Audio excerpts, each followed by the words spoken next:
वर्णिवेशरमणीयदर्शनं मन्दहासरुचिराननं भुजं पूजितं सुरनरोत्तमैर्मुदा धर्मनंदनमहं विचिन्तये। इष्टदेव भगवान स्वामीनारायण श्री स्वामीनारायण मंदिर कुबेरनगर आ रजत जयंती महोत्सवना अध्यक्ष प्रेरणामूर्ति एवा मारा आत्मीय पूज्य पुराणी स्वामी विष्णु प्रकाशदासजी स्वामी, स्वामीनारायण संप्रदायનું ઘરેણું કહું તો ખોટું નથી। બહુ નિર્મળ નિખાલસ જેમની કથા સાંભળવી એ આપણા જીવનનો લાવો છે એવા પૂજ્ય શાસ્ત્રી સ્વામી હરિપ્રકાશદાસજી સ્વામી, અથાણાવાળા સ્વામીનું સમગ્ર સંત મંડળ, પૂજ્ય ધર્મવલ્લભ સ્વામી, सर्वे ब्रह्मनिष्ठ संतो, संहिता पाठी पूज्य संतो, भूदेवो, संगीत वृंद, यजमान श्रीओ अने वाला भक्तजनों, मारे विशेष समय लेवो नथी। सरस मजानी भागवतनी भागीरथी वही रही है, एमां विक्षेप न कराय। परंतु मारे एटलू ज कहेवुं छे, पूज्य અથાણાવાળા स्वामी कृष्ण जीवनदास स्वामी है ने एमनुं मंडळ એટલે स्वामीनारायण संप्रदायनी एक ओळख है। अमे तो एनी 3-3, 4-4 पेढ़ीना साक्षी छीए। बहु नानो साधु हतो, वडताल दर्शन करवा माटे गयो। अमरा पूज्य भंडारी स्वामी हरिप्रसाद स्वामी मैंने बावड़ू जालीने लई गया। मन हाल एक संतना दर्शन कराऊँ। पहला वेला में અથાણાવાળા स्वामीना दर्शन कर्या। ए संतनी साधुताना दर्शन मने पहला वेला थया। स्वामी कोथळा उपर बैठा था। एना आसन में कोई कपड़ू जोयुं नहोतुं। बहु नानकड़ी रूम अने चारे बाजू स्वामी जुदा जुदा कोई कैलेंडर होय, बीजा त्रीजा होय ने एना फोटा ना कटिंग करी करीने स्वामी दीवाले लगाड़ेला बधाय हो।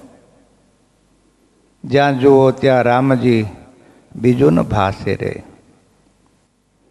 वर्षों सुधी त्यारथी अत्यार सुधी स्वामी धाम में गया त्यां सुधी जारे जारे वडताल जवानुं थाय स्वामीनु सरनामું ક્યાંય ન હોય, હરિકૃષ્ણ મહારાજની પાસે સ્વામી કાયમને માટે ઊભા હોય। આવું એમનું ગૌરી શિખર જેવું ઉચ્ચ ભજન હતું। બહુ નિષ્પ્રેહી અને નિર્માની સંત હતા। નકર ઘણી વખત ભજનીક હોય, તપસ્વી હોય ને એની પણ એને અગ્નિ હોય હો। ત્યારે અમે જાતા એ કોળીમાં દર્શન કરવા માટે સ્વામી ઊભા હોય ને બાજુમાં નીકળે ને વાંકા વળીને આપણને પગે લાગે।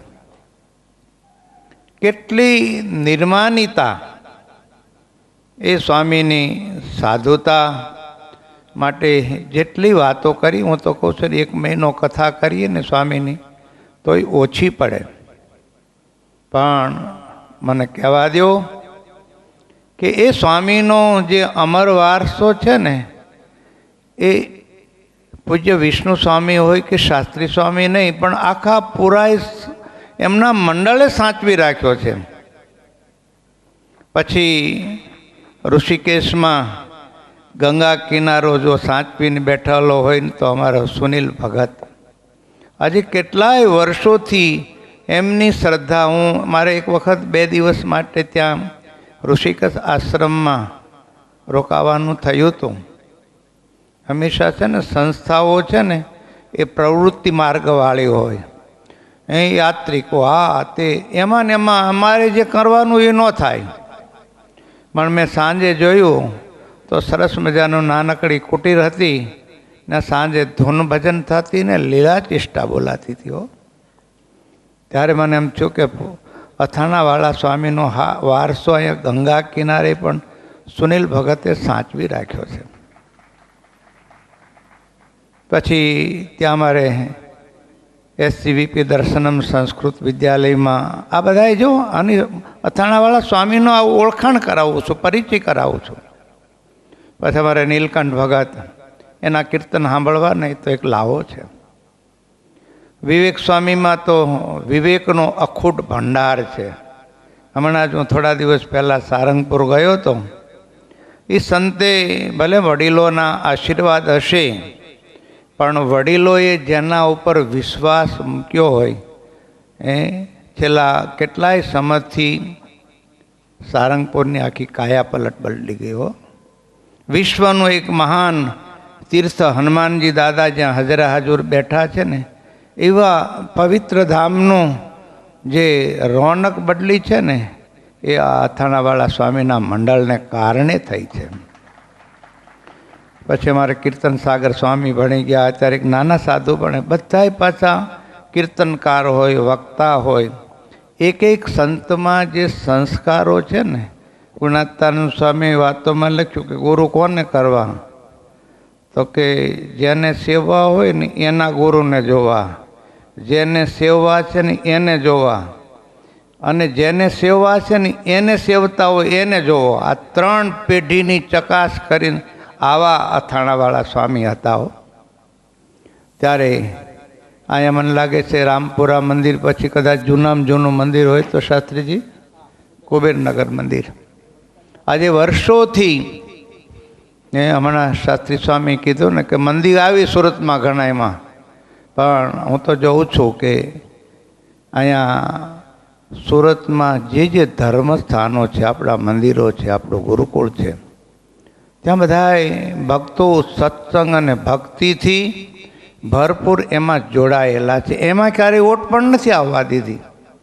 આ સંતોનો બહુ મોટો પ્રભાવ છે. અને મને જ્યાં સુધી પત્રિકામાં પણ આવતી 4મી તારીખને માટે એક ઇતિહાસ રચાયેલો છે. તમને જેમ તમારા ઘરનું, બંગલાનું, પેઢીનું મમત્વ હોય ને, એમાં અમને પણ અમારા સ્થાનનું મહત્ત્વ હોય. આ સંતો આટલા વર્ષોથી આ મંદિરને સાચવીને જાળવણી કરી રહ્યા છે. એ મંદિર પણ લક્ષ્મીનારાયણ દેવને અર્પણ કરવા જઈ રહ્યા છે. એ પણ બહુ મોટી વાત છે. આવું નિષ્પ્રેહી અથાણાવાળા સ્વામી પછી વડતાલના સુવર્ણ શિખરો હોય, સુવર્ણ કળશો હોય, સુવર્ણ સિંહાસનો હોય, સુવર્ણના કમાડો હોય. એટલે કોઈ પણ સેવાઓમાં પૂજ્ય સ્વામી અને સ્વામીના હિતવાળા હરિભક્તોએ ક્યારેય પણ દેવને માટે સમર્પણની ભાવનામાં ક્યારેય પણ પાછી પાની કરી નથી. અહીંયા બેઠેલા દરેક હરિભક્તો, તમે ખૂબ સદભાગ્ય છો કે આવા મહાન સંતનો વારસો તમને નહીં પણ પૂરા સંપ્રદાયને પ્રાપ્ત થયો છે. એ આપણા માટે ખૂબ જ ગૌરવની વાત છે. મને વધારેમાં વધારે જો કોઈ પ્રસંગ યાદ આવતો હોય ને, પૂજ્ય સ્વામીના અંતિમ દિવસો, અમારા ગુરુકુળની સામે સ્ટર્લિંગ હોસ્પિટલમાં સ્વામીને દાખલ કરેલા મોહનભાઈ ગાબાણીના સંતો એના સાક્ષી છે. મને સમાચાર મળ્યા, મેં વિનંતી કરી, મેં કીધું સ્વામીનું પાર્થિવ શરીર વડતાલ જાય ને તે પહેલાં અમારા ગુરુકુળમાં આવે સ્વામીનું પાર્થિવ દેહો. અને આ સંતોએ, મોહનભાઈ વગેરે અમારી વિનંતીને માન્ય રાખી સ્વામી હોસ્પિટલમાંથી ગુરુકુળના પટાંગણમાં આવ્યા. આખો ગુરુકુળ પરિવાર, હરિભક્તો, સંતો, વિદ્યાર્થીઓ ભેગા મળી સ્વામીના અંતિમ દર્શન કર્યા. ગીતાજીનો પાઠ કર્યો, જન્મંગળના પાઠ કરી અને એ મહાપુરુષને શ્રદ્ધાંજલિ પહેલી વહેલી ગુરુકુળમાં પાણી છો. એ અમારા મોટા સદભાગ્ય છે. તો આવું પવિત્ર મંડળ આ સુરત નહીં પણ પૂરા સંપ્રદાયને પ્રાપ્ત થયું. 2-3 દિવસ પહેલાં પૂજ્ય વિષ્ણુ સ્વામી, બહુ માયાળુ સંત છે, ખૂબ ભાવુક છે, મહિમાવાળા છે, બહુ નિખાલસ, નિર્દોષ જેમનું સ્વભાવ છે.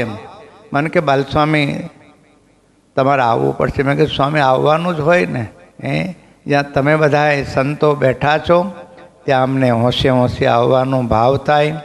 આજે આ મહોત્સવમાં બહુ લાંબુ સમય રોકાઈ શક્યો નથી, પણ અહીંયા આવીને અમારે પૂજ્ય શાસ્ત્રી સ્વામી, માધવપ્રિદાસજી સ્વામી, પૂજ્ય પુરાણી સ્વામી, ભક્તિ પ્રકાશદાસજી સ્વામી, સમગ્ર સંત મંડળે આ ઉત્સવની શુભેચ્છા પાઠવવાને માટે મને મોકલો છે. અને સાથોસાથ આ સંતોના અને તમારા સૌ કોઈના આશીર્વાદ મળે એટલા માટે અહીં તમારી વચ્ચે ઉપસ્થિત થયો છું.